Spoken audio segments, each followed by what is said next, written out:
I'm Dr. Sujit Kumar. I had the privilege of passing my MBBS and MS both from KEM Mumbai. So straight away going to the topic, I will first clear the basic misconception about ENT. ENT includes ear, nose, throat. Purely. No, it does not include eye. So we purely restrict ourselves to ear, nose, throat. Coming to the specialist, I always think that the specialist should be respected, and I always go what even Bruce Lee agreed, that he feared only those, not those persons who had practiced 10,000 types of kicks, but he feared the person who practiced a single kick 10,000 times. So a specialist should always be respected likewise. And a landmark study from Boston proved that ovarian cancer survival were much higher when they were treated by gynecologists, oncosurgeons rather than these surgeons. Coming directly to the topic, we have most common is ear discharge. There are two types, safe and unsafe CSM. I will concentrate on unsafe CSM. Any person who is coming to you in the OPD with foul smelling discharge, with typical smell of rotten egg or like hydrogen sulfide used, and with any complication like a headache, vertigo, and residual earache, even the perforation is there. Because when perforation is there, the pain should reduce unless you are touching it. So you should refer it to the specialist, and he will do the definitive measurement after diagnosis with CT scan also. Coming to the ear surgery, my experiences and protocol. Most of the surgeries I do under local sedation, and they are best done with Leica and Storz I am using. Most are category 1 surgery. No, it is like that. Out of the 3,000 surgeries in last 10 years, more than 1,000 surgeries we have documented videographically, and we have based on that we have more than 90-95% success. And those failure cases, we even redo them with cartilage. Coming to the tympanogastroctomy, due to lack of time, I will just run through them. This is like incision.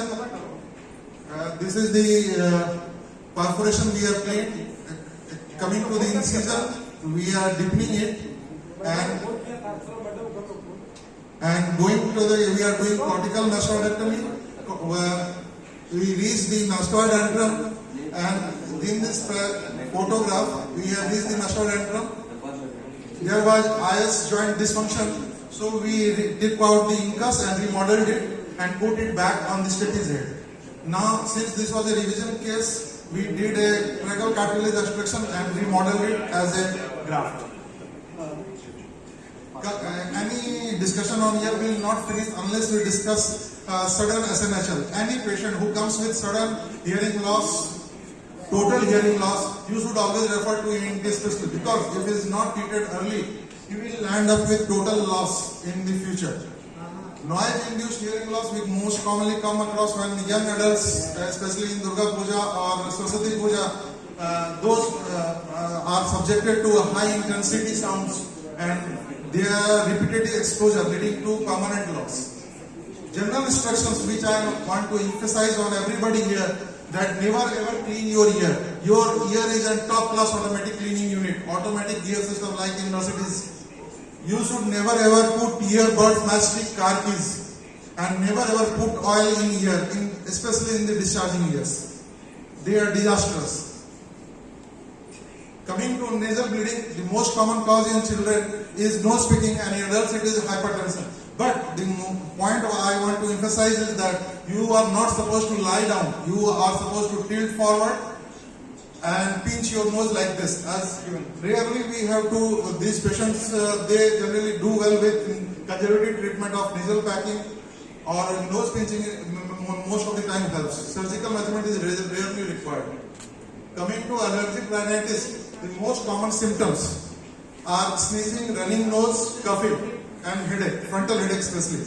But here the patient education is the biggest thing we do, because rarely the patient will require surgery, less than 5% will.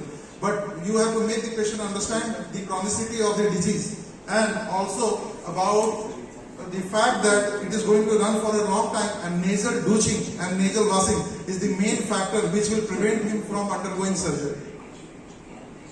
Coming to the two most common type, antroponal pipe ethmoidal polyp, I will just really straight away go into the ethmoidal polyp right on the left side of this. It is an allergic condition where you get a typical CT picture of both the sinuses filled with opacified with polyps. Here, you don't straight away go for surgery. What you do a maximum medical therapy with steroids and antibiotics. Then you do CT scan, and then after you decide after 6 weeks whether to operate and do the minimal invasive functional endoscopic sinus surgery. Coming to a not so common topic, angiofibroma. Angiofibroma is a disastrous thing if you don't diagnose it properly and go inside the nose without knowing what it is. If a young adult comes to you with profuse bleeding, nasal mass, cheek swelling, you refer it to a specialist who will do a CT scan with contrast, which will show. And in this case, I got a mass going in the infratemporal fossa also.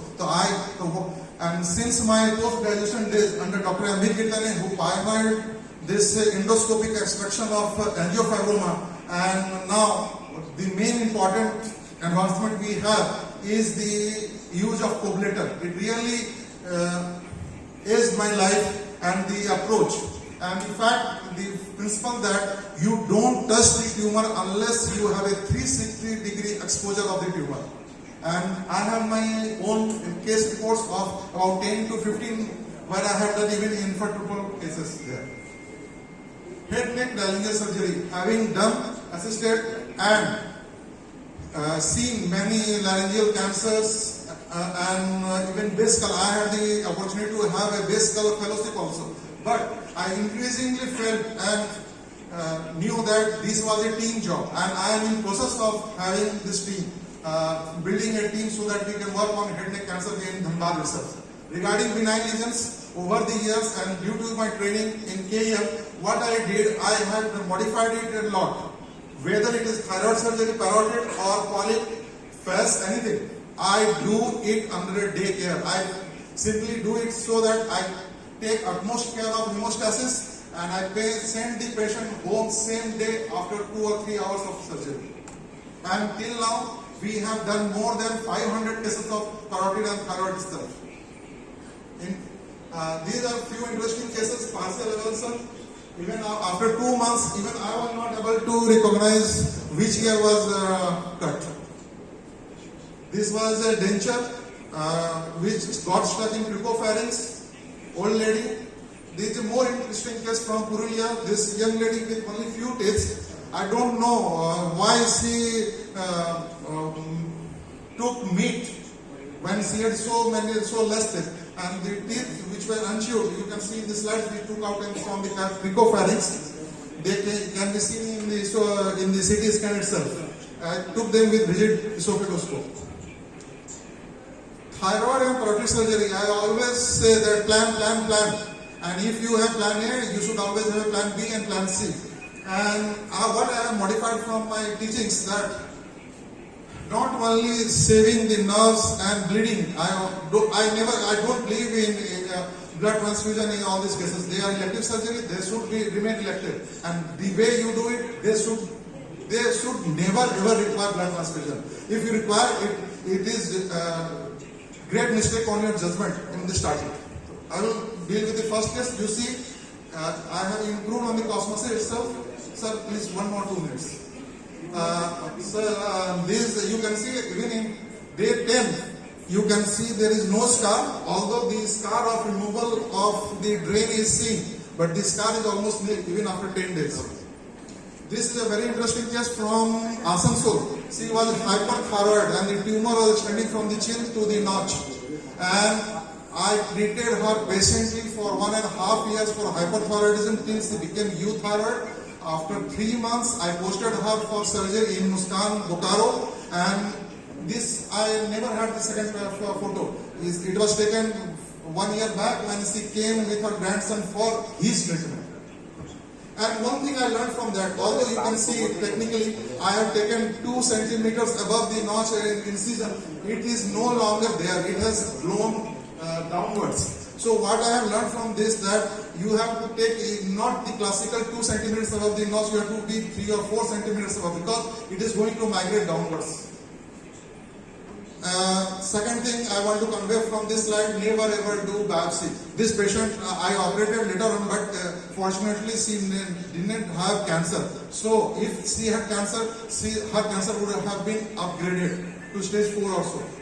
Coming to this, if your plan is correct, don't get intimidated by that. You can do anything, any big tumor. Parotid again is a meticulous case. We have done more than 110 cases. 2 cases I am showing. This was plan B. You are not able to dissect from the so I went retrograde in this case, and from the jugular vein I dissected it out. This is again patient was very apprehensive about cosmesis. After this is the picture taken after 15 days. See how this scar has healed. This is a thing patient has complained of parotid swelling, but when I did superficial parotid, I saw a tube inside it. God knows why the surgeon had put the drain inside from the mouth. So this last slide. This is the total parotid. This was done in a peripheral center. The CT was very bad, but from the CT itself I saw that it was a deep lobe tumor, not the superficial lobe, unlike giving diagnosis in the CT scan. And you can see I have dissected well around the facial nerves and got the patient quite well.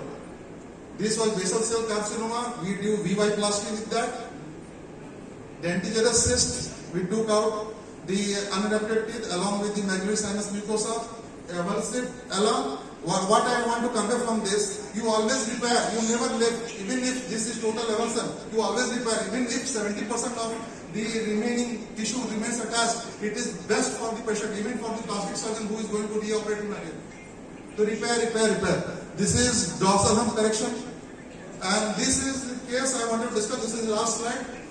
This is a hemangioma where the point I want to convey from this, you should have plan A, plan B, plan C. Plan A was I want to dissect it from. I was thinking that this was above the bone, so I will go along the bone and dissect with a bipolar and get it out. No, I was not getting a plane. It was going inside the bone itself. So what I did, I go into the plan B. What was the plan B? I will dissect into 3 parts. And with compression, I was able to, because it was a compressible tumor, hemangioma. So I compressed and took out 1 part at a time and slowly get a plane all around it. So it was plan B, this one, and look, 1 month after, she got this. And lastly, it was sad thing. This whole lecture dedicated to my elder brother, who died just 5-10 days back due to hemolytic anemia. And thanks everybody for patient hearing. Thank you. Any questions? We'll take up the questions at the end of the Okay, sir. Okay. Thank you very much for your wonderful talk.